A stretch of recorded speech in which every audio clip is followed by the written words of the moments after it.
Dan inilah dia hasilnya ketupat yang saya masak.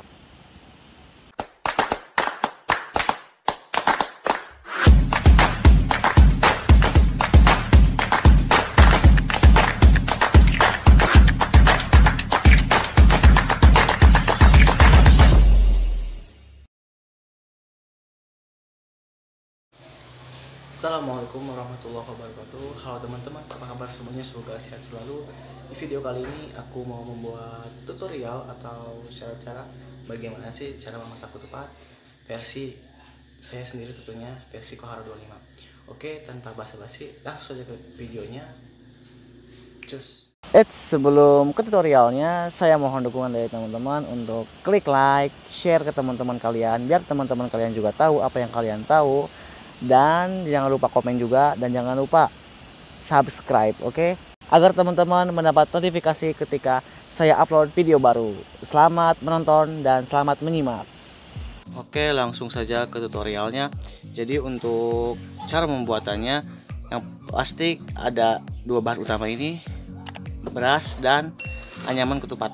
Dan untuk beras sendiri, ini saya sudah merendam dengan menggunakan air apu selama sekitar 2 jaman. Dan untuk apunya sendiri secukupnya saja, ini sekitar 1 sendok. Dan ini kira-kira 3 kilo beras. Untuk cara memasukkan berasnya, kita tutup dulu pangkal yang bawah. Nah, setelah itu untuk pangkal atas kita buka, dorong, lalu masukkan berasnya.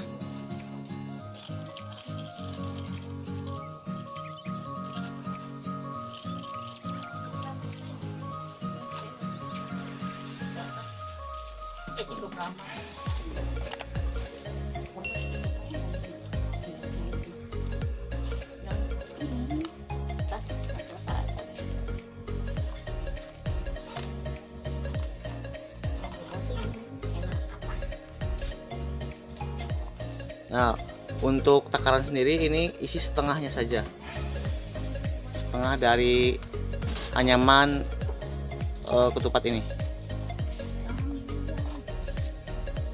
dan seterusnya. Ini sekedar tips dari almarhum bapak saya. Jadi kalau untuk mengunci pangkal yang atas, caranya bagaimana? Kalau ini kan terbuka, jadi cara menguncinya gimana? Kita sobek di sini tengah-tengah, lalu kita masukkan. Awas. Nah, kunci. Jadi tidak terlalu lebar. Kalau sebelumnya kan ini kalau jadi kunci seperti ini, lebar. Jadi kalau gini dikunci, jadi sempit gitu lubangnya. Oke. Setelah sekitar 5 anyaman atau 6 anyaman kupat diisi, untuk ujung ini pangkalnya kita tali saja, biar ketika dalam pemasakan itu tidak buyar atau tidak kemana-mana, dan mudah dalam pengangkatan ketika sudah memasak. Nah, seperti ini. Masukkan saja ke ini pancinya, kasih air sampai benar-benar anyaman ketupat ini terendam semua.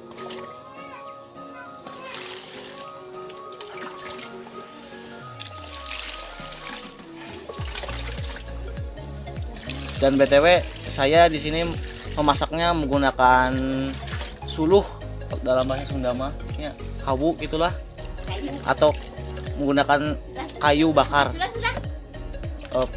Sudah. Karena rasanya lebih enak menurut keluarga saya. Itu turun temurun. Jadi ini tips agar hasil ketupat kita wangi, kita bisa menggunakan daun pandan.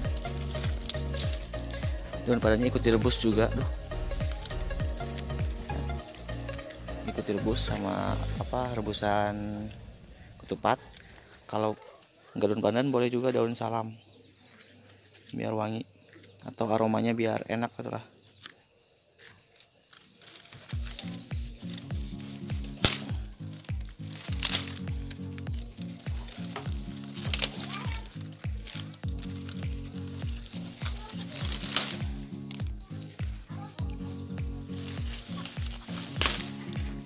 dicuci. Udah dicuci, tinggal masukkan saja ke rebusan ketupatnya biar wangi.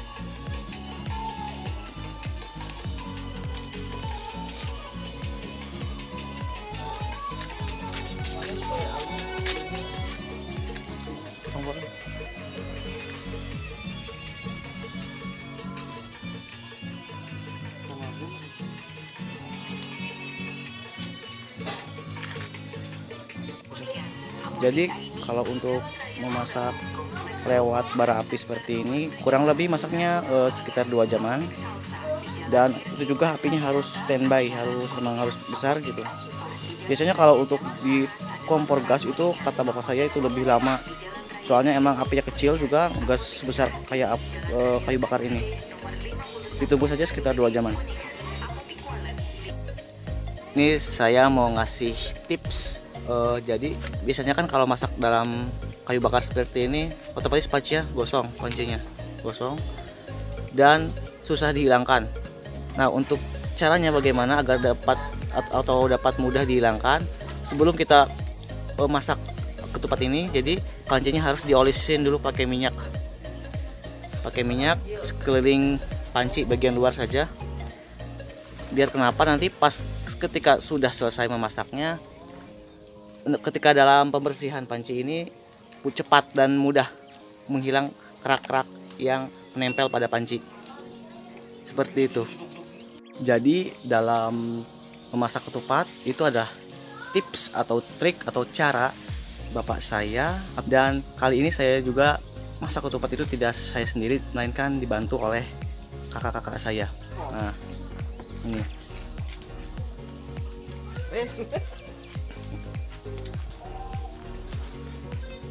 Kalau masak lewat mau masak lewat kompor atau kayu bakar emang harus benar-benar sabar. Itu kunci utama, sabar, karena emang enggak sejam atau 2 jam, bahkan bisa lebih, bahkan sampai 3 jam. Nah, seperti ini nih.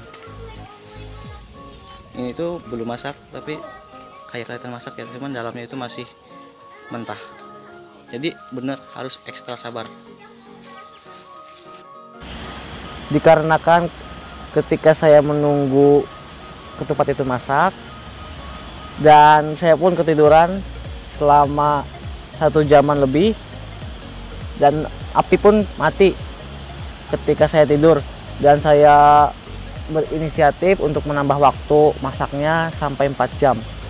Dan menurut kakak saya juga emang kalau 4 jam itu adalah waktu yang ideal, yang bagus untuk memasak ketupat dan hasil ketupat yang bagus pula. Nah, sudah 4 jam.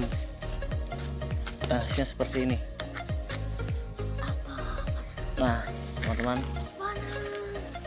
ini sudah 4 jam. Langsung saja kita tiriskan. Seperti ini teman-teman hasilnya. Tadi direbus ada yang 3 jam, ada yang 4 jam, dan emang hasil yang terbaik adalah 4 jam.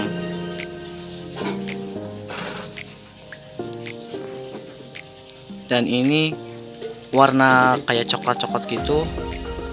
Ini karena tadi kan waktu beras itu direndam pakai apu, jadi efeknya seperti ini. Dan kalau pakai apu insya Allah tahan lama, dengan syarat jangan terlalu banyak apunya juga.